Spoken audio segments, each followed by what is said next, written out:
জামাতে ইসলামের কোটি টাকার সাম্রাজ্য দেখুন। একজন ব্যক্তি ডক্টর শফিকুল ইসলাম মাসুদকে প্রশ্ন করেছে যে ভাই, ইসলামী ব্যাংক যদি দেউলিয়া হয়ে যায় কিংবা টাকা যদি ফুরিয়ে যায়, আপনারা এই ব্যাংকটাকে রিকভারি করবেন কিভাবে? তো ডক্টর শফিকুল ইসলাম মাসুদ তখন উত্তর দিচ্ছে যে জামাতের মানে আমাদের অনেক পকেট, আমাদের সামনে পকেট, পেছনে পকেট, সাইডে পকেট, পাশে পকেট, উপরে পকেট, নিচে পকেট, মানে আমাদের পকেটের শেষ নাই।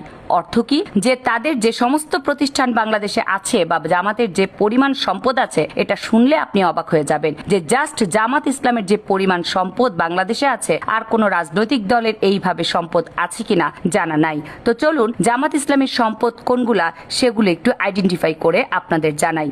জামাতের যে সমস্ত সম্পদ থেকে বা ইনভেস্ট থেকে তাদের অর্থ আসে বা ফান্ডিং আসে, তার মধ্যে একটি অন্যতম হচ্ছে ইবনে সিনা ট্রাস্ট।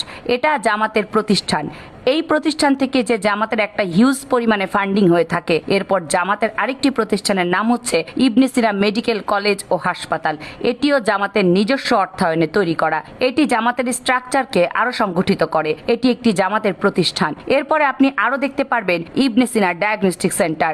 ঢাকার বিভিন্ন জায়গায় এর শাখা আছে। এই সমস্ত শাখাগুলি বাংলাদেশ জামাত ইসলামী থেকে নিয়ন্ত্রিত এবং এখান থেকে যে অর্থ আয় হয় তার একটি লভ্যাংশ বা একটি অংশ জামাতের অর্থনৈতিক কর্মকাণ্ডে ব্যবহার করা হয়ে থাকে।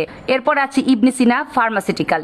এটিও জামাতের একটি বিশ্বস্ত এবং নির্ভরযোগ্য প্রতিষ্ঠান। এই প্রতিষ্ঠান থেকে যে পরিমাণ আয় হয় তার একটি অংশ জামাতের রাজনৈতিক কর্মসূচিতে ব্যবহার করা হয়। এরপরে আছে সমৃতা হাসপাতাল ও মেডিকেল কলেজ। এটি জামাত কর্তৃক নিয়ন্ত্রিত এবং জামাত কর্তৃক প্রতিষ্ঠিত।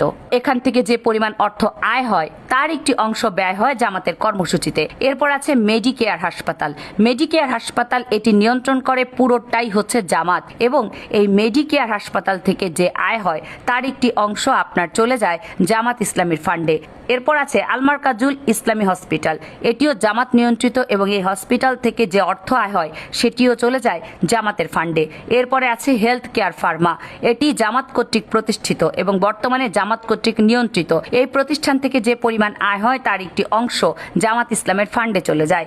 এরপরে আছে ঔষধ কোম্পানি ফার্মা প্লাস। এটিও জামাত কর্তৃক প্রতিষ্ঠিত এবং জামাত ইসলামী কর্তৃক নিয়ন্ত্রিত।